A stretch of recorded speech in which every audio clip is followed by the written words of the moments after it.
Lautan Indonesia merupakan wilayah marine mega biodiversity terbesar di dunia. Memiliki 8.500 spesies ikan, 555 spesies rumput laut, dan 950 spesies biota terumbu karang. Meski demikian, keanekaragaman hayati ini tidak dapat tetap bertahan jika kita tidak bijak dalam pengelolaannya. Sekitar 25% perikanan dunia saat ini ditangkap secara berlebihan. Kementerian Kelautan dan Perikanan melalui Rencana Aksi Nasional menetapkan sejumlah spesies laut terancam punah ke dalam prioritas konservasi nasional. Di antaranya adalah dugong. Dugong adalah sejenis mamalia laut yang merupakan salah satu anggota Sirenia atau sapi laut yang masih bertahan hidup dan mampu mencapai usia 22-25 tahun. Dugong menjadi hewan buruan selama beribu-ribu tahun karena daging dan minyaknya. Siklus hidup yang panjang, angka kelahiran yang rendah, serta laju kerusakan lamun di Indonesia berkontribusi terhadap meningkatnya ancaman kepunahan dugong. Termasuk hewan purba karena telah ada di bumi ini selama lebih dari 150 juta tahun lamanya.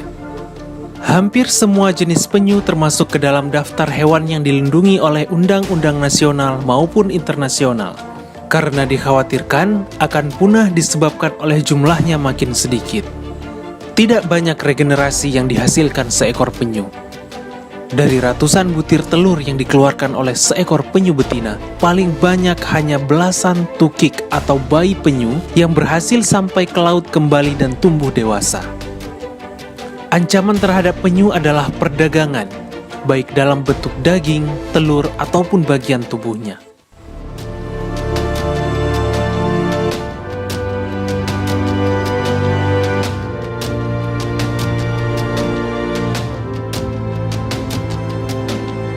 Paus tergolong mamalia laut dengan tubuh yang besar. Ancaman utamanya adalah perburuan untuk diambil daging dan minyaknya yang mahal, tabrakan dengan kapal, serta kerusakan laut akibat sampah dan global warming. Pada tanggal 19 November 2018, kematian seekor paus sperma sepanjang 9,6 meter dengan 5,9 kg plastik di perutnya. Parimanta. Populasi parimanta dianggap dekat dengan bahaya karena tingginya kejahatan perikanan dan kondisi laut yang semakin terpolusi. Rasio kelahiran mereka rendah. Jumlah anakan yang dihasilkan hanya 1 hingga 2 ekor untuk setiap kali reproduksi, dengan periode reproduksi 2-5 tahun. Pari gergaji. Populasi ikan ini makin berkurang akibat kian kecilnya habitat hidup mereka, seiring makin bertambahnya populasi manusia. Di samping itu, mereka kerap diburu oleh para kolektor ikan secara tidak bertanggung jawab.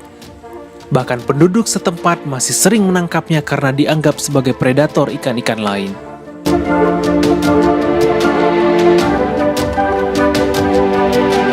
Di Eropa, ikan ini dikenal dengan nama ikan herring. Adalah ikan penghuni perairan estuarin yang banyak dijumpai di Pulau Bengkalis Riau.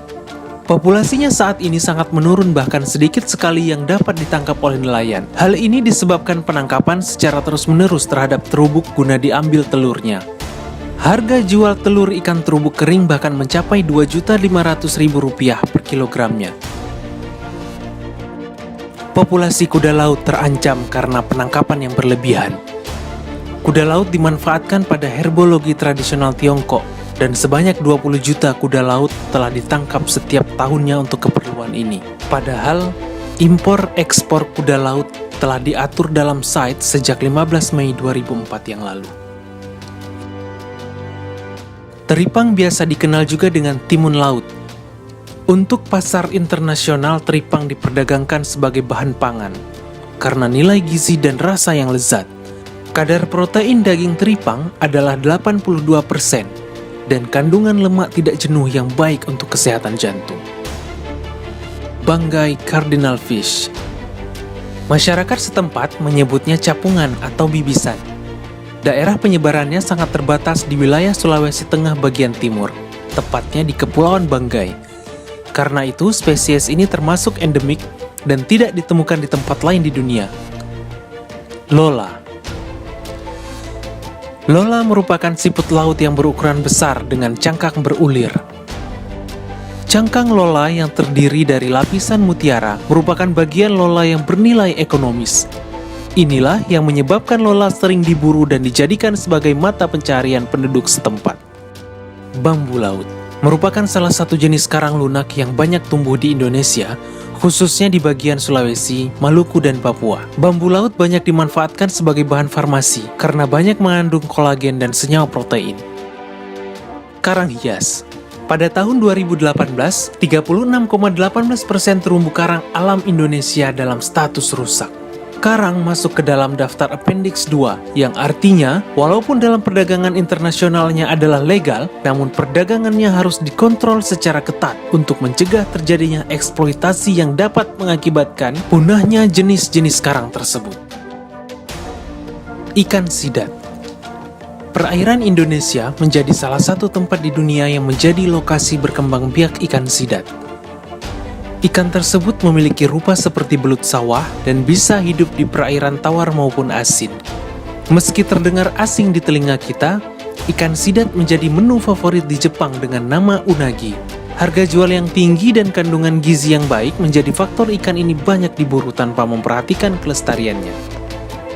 Kima merupakan genus kerang-kerangan berukuran besar penghuni perairan laut hangat. Pemerintah telah menetapkan kima dalam kelompok satwa yang dilindungi. Kandungan protein yang sangat tinggi menjadi sumber makanan sehat bagi manusia di muka bumi.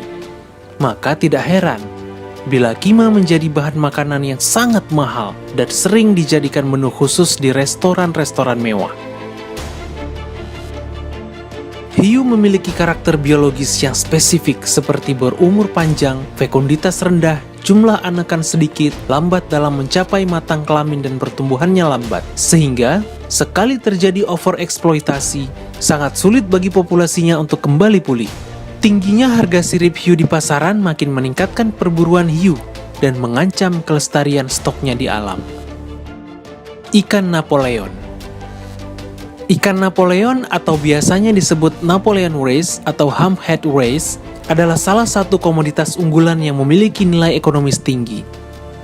Di Beijing, ikan yang berasal dari Indonesia dengan ukuran 1,5 hingga 2,5 kg dihargai hingga $320 per kilogram.